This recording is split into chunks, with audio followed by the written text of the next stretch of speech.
I know the bar is being raised for next season. What's different? Well, season 1 and season 2, you needed an 80 or above to make it through the qualifying round. Now you need 85 or above. Doesn't sound like much, but trust and believe, those extra 5 points. That's a lot. Yeah, that's a lot. That's a big That's jump. a lot. What that means is there are acts that made it through season 1 and season 2 that would not have made it this year. Mm-hmm. You know, so yeah, you have to be that much better. There are less slots this year.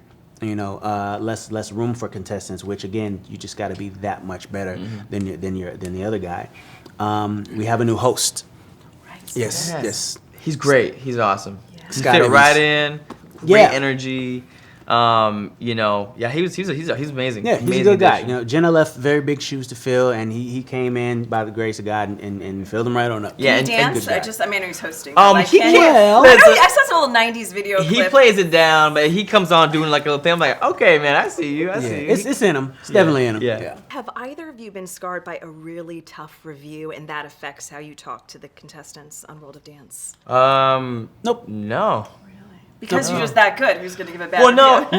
not just that, but it's like, you know, it comes from a good place. You know what I mean? Like whatever we say to them, we're not going to be like the type of judges or people who are like, yo, that was terrible, and you're not good. And Yeah, it's not about breaking people down. there is a Not our respect for every single person that hits that stage, and we understand that. We understand that position, and you know, we want them to get better or to improve. So if we do say anything, it is something to the effect of like, we want you to come back, or we want you to continue to strive to get better, because there's nobody on that stage that isn't good.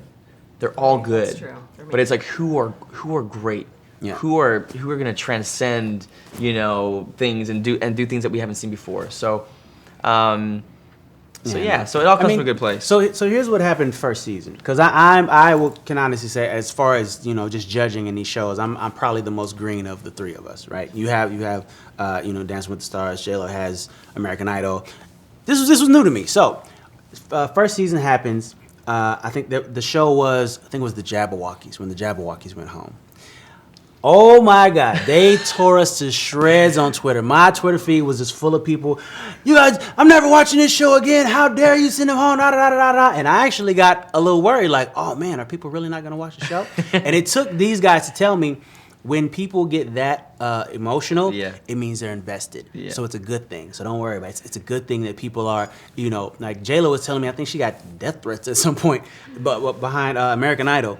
You know, yeah. So she's like, don't worry about it. It's that just means that they're invested. Part of it. They're not gonna not watch. But and also just to say something as well, that it's my nieces, they'll be like, I can't believe you sent so and so home. They were our favorites. Mm-hmm. Oh my gosh. And I was like, okay. And I'm glad you guys like them. But I will say this: certain things translate different on television than they do in the room. You know what I mean? And the gold is when you find a routine or you find an act that translates both on television, on the screen, and also in the room. And that's when you can you kind of combine, you kind of see like, okay, because we'll go back and watch some things and I'm like, that actually looks way better than it looked in the room. Or dang, that looks doesn't look as messy, good but in as- the room it looked amazing. Mm-hmm. So it's an interesting thing. We have to kind of like, you know, gauge. Who's the best dancer of all time? Of all time. That's a tough one. Here's the thing. The problem with that is that there's so many different styles, genres of dance. Yes. Exactly.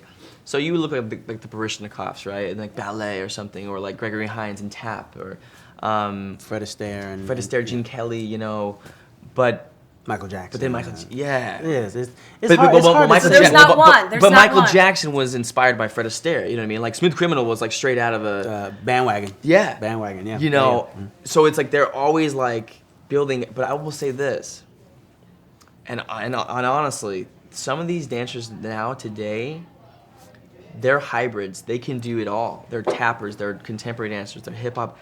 They can do such a huge, just like amount that.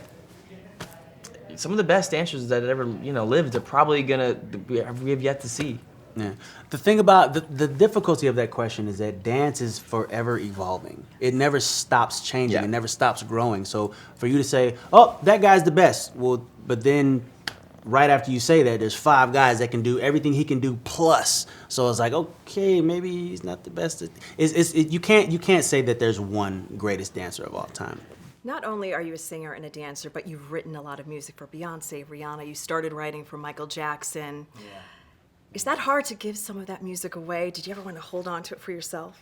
I've always looked at it like any song that I gave to another artist and then that song went on to become a hit, that's where that song was meant to go.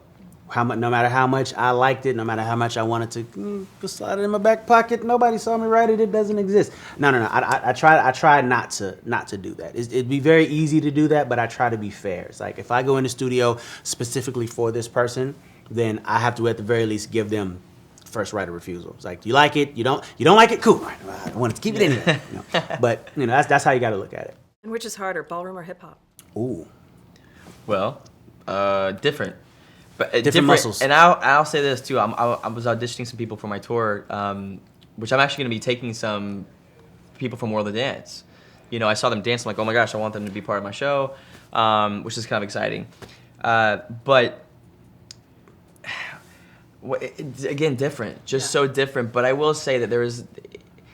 Oh, that's what I was gonna say. I was auditioning people for the show, and there'd be like these contemporary dancers. But in my show, I do hip hop, tap, contemporary, ballroom, Latin, salsa, tangos, whatever. You're showing off at this point, ladies and gentlemen. But it's a multifaceted show with all different styles, and so that's what type of dancer I need, right? So I see these contemporary dancers, they're incredible, they're doing all this stuff. I'm like, that's mind-blowing, oh my gosh. All right, we're gonna do a little bit of cha-cha now, here let's go. And it's like, it's like all of a sudden they don't know how to move. And I'm like, ah! Can you do ballroom? I've been told I can fake it well. I think that's a no. Yeah. Fake it and make, hey, fake listen. it till you make it, hey.